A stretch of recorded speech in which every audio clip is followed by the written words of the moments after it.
TB Joshua asked me to find virgins for him, to bring young girls into disciple fold. These people not back again. They were going to use them for sacrifice.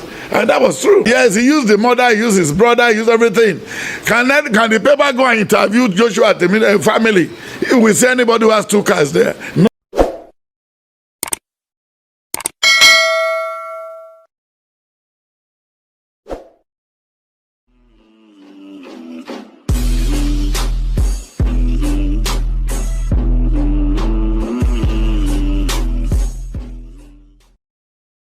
Ilé ayé ilé asán, ilé ayé àfọwọ́bà fi sílẹ̀ lọ ni.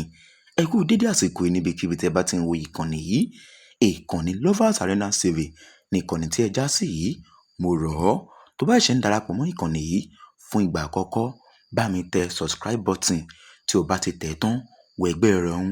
Ó rí àmì aago kan níbẹ̀ tí àwọn olóyìnbó ń pè ní notification bell.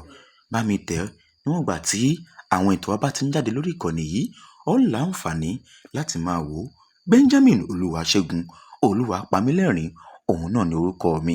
Láì fi àkókò wa ṣòfò, mo lérò wípé gbogbo pátápátá ni a mọ alàgbà kan tí gbogbo ènìyàn mọ̀ sí Pastor TB Joshua tó ní ìjọ Synagogue Church of All Nations Worldwide tó gbayì tó sì làmìlaka káàkiri gbogbo orílẹ̀-èdè àgbáńlá ayé, láti orílẹ̀-èdè Nàìjíríà, ìyẹn ìlú tí a wà yìí, títí lọ káàkiri bí Amẹ́ríkà, bí Ghana, káàkiri bẹ́ẹ̀.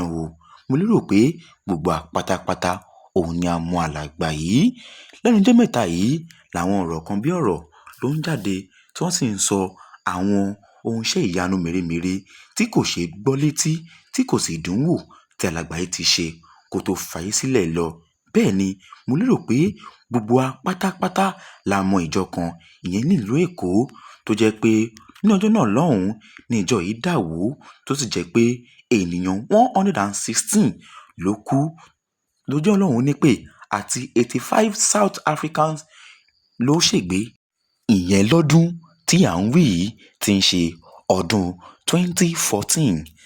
Àwọn ènìyàn bí ènìyàn kan ni wọ́n ń jáde ìyẹn lẹ́nu ọjọ́ mẹ́ta yìí lójú amóhùnmáwòrán BBC tí wọ́n sì ń sọ ohun tí ojú wọn rí ìyẹn nínú ìjọ Pastor TB Joshua, ìyẹn Synagogue Church of All Nations. Àwọn tó jẹ́ pé àwọn ni wọ́n jọ ń ṣiṣẹ́ níbẹ̀.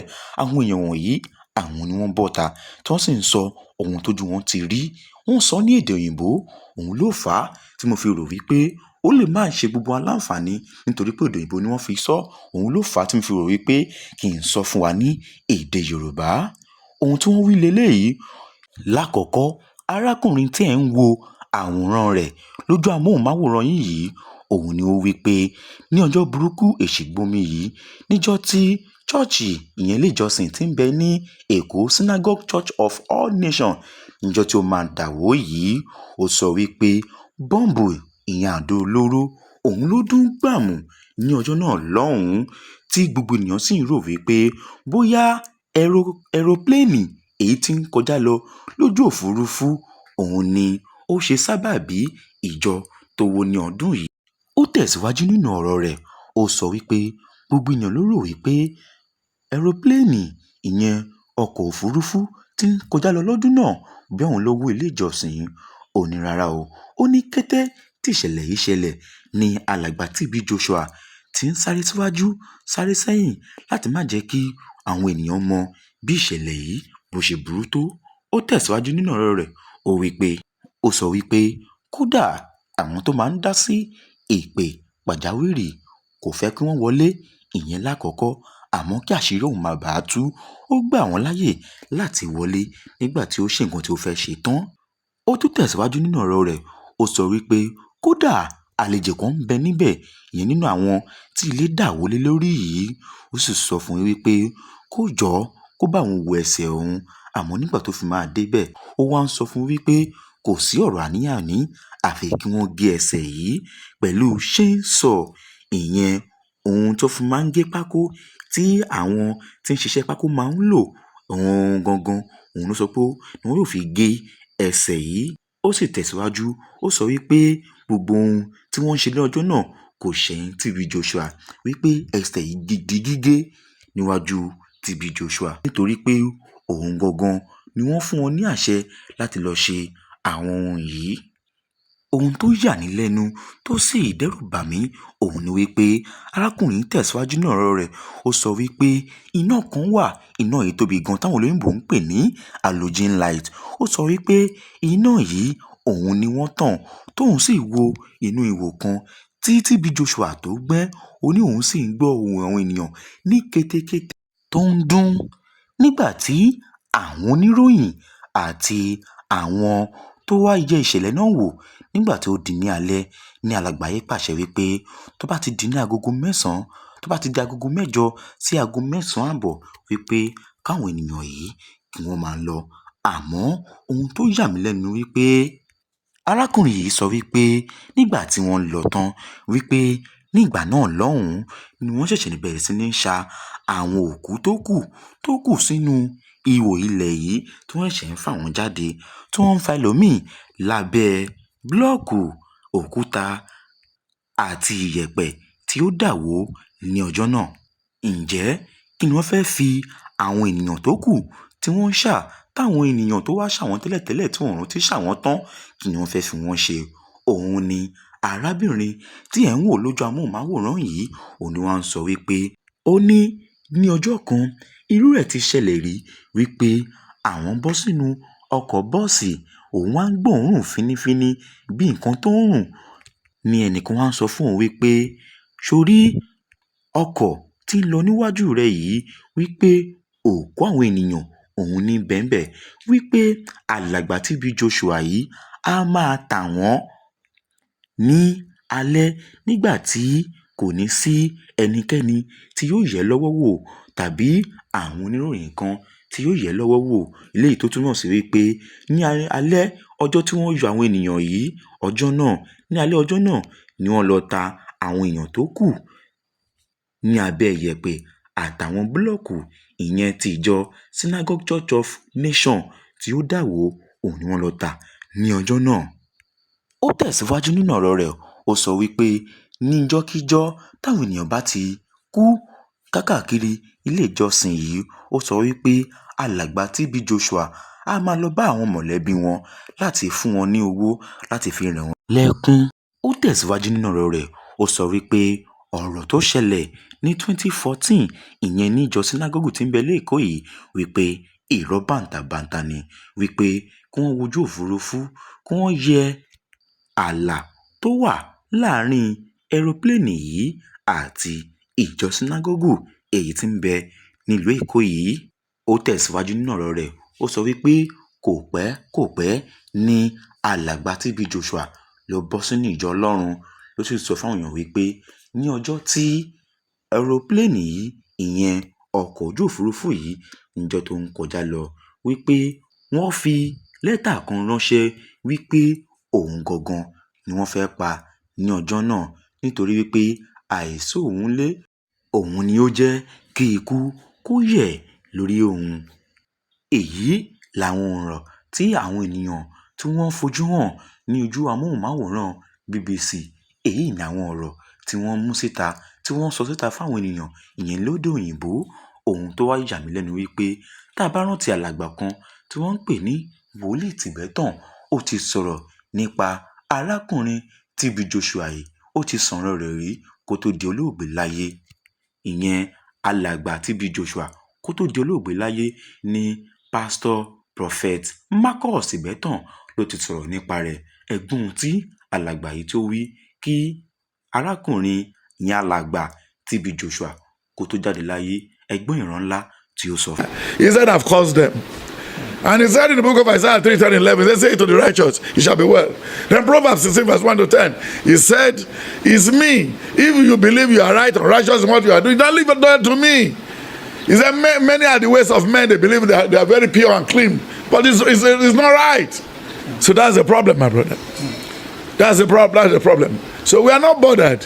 When the time comes, everything, time is the greatest healer. Time shall talk, time shall tell, time can do a lot of things.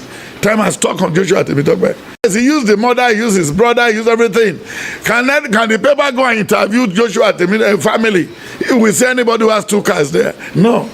Because what the power they gave to me is not to better the life of his people, but just to come and show that the occultic has power. Even Chris Oyahilome and the rest of them, they are still part of the people. They are still in the gang. They are all there. Do you think Jesus Christ cannot raise a big synagogue? No. But he said, I have come to walk to show you the way. To show you what? The way. He said, I'm the way, the truth, and the light. When you go to the doctor, you get well. Do you go back there again to go and be playing in the hospital? No. But now when these people don't cross over those things, they put something on the road, they cannot go. They caught them like birds. When you look at the book of Jeremiah 6, Jeremiah 9, he said it there. He said they put a big dragnet in chapter 5, verse 21. He said, but these people has run away from what? From my teaching. So many pastors too are going to die. God never knows them as pastor, and God never knows them as what? As a prophet. They've only come here to do all those fucking things. And when we look at it, all the people disturbing the Christian world today, they are Muslim. When you look at Joshua Temitope, he's a Muslim. When you look at Bakari, he's a Muslim. When you look at Olukoya, he's a Muslim. When you look at Winner, he's a Muslim. Oyedepo. All of them, the man is already gone. The church will crumble. Because we have forgotten the book of Acts of the Apostles 5, from verse 10 down. He said you could remember when Titus arose with a lot of followership that followed him. But when he dropped dead, everything scattered. Then when you look at Luke 10, Luke 7 and everything, he said, I know my people knows me. Then why are we in a hurry over these things? Then when you look at the book of John 15, verse 16, he said, I'm the one that called you, not you call me. God never lived in a house built with hands. Even when the Lord gave him four female child, let the wife go and try it. That was who led them to all this occultic thing. The wife is still there like wishing and they making noise. What she did not know. So don't worry. ọ̀rọ̀ tí alàgbà yìí sọ òun náà lẹ ti wò tán yẹn, àmọ́ ohun tó yà mí lẹ́nu ni pé eléré orí ìtàgé kan tí gbogbo ènìyàn mọ̀ sí Madam Saje òun náà dá sí ọ̀rọ̀ yìí, àmọ́ kí làwọn ohun tí Madam Saje kí làwọn ohun tó wí.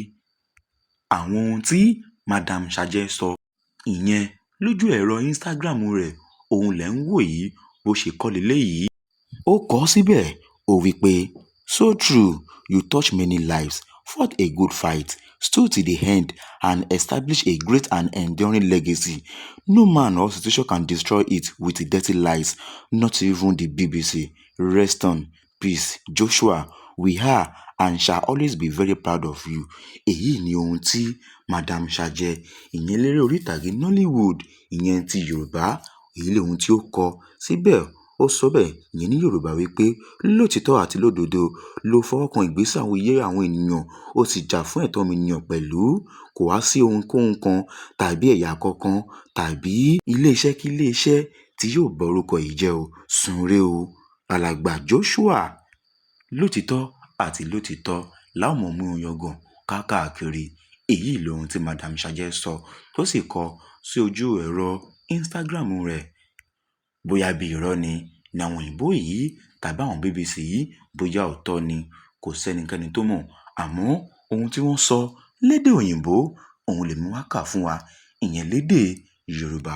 Mo rọ̀ ọ́ tó bá ṣe ń darapọ̀ mọ́ ìkànnì yìí fún ìgbà àkọ́kọ́, jọ̀wọ́ bá mi subscribe sí, tẹ àmì aago tí ń bẹ lẹ́gbẹ̀ẹ́ rẹ̀ tí àwọn olóyìnbó ń pè ní notification bell. Bá mi tẹ̀ yóò gbé option mẹ́ta kan wá, èyí tí ń bẹ lókè òun táwọn pè ní option all oníkótẹ̀. Níwọ̀n ìgbà tí àwọn ètò bàbá ti ń jáde lórí ìkànnì yìí, ó ń láǹfààní láti máa wò ó àti láti máa jẹ ìgbáládùn rẹ̀. Benjamin Olúwaṣẹ́gun Olúwapamílẹ́rìn òun náà ló ń jábọ̀ fún ìkànnì Lovers Arenas TV.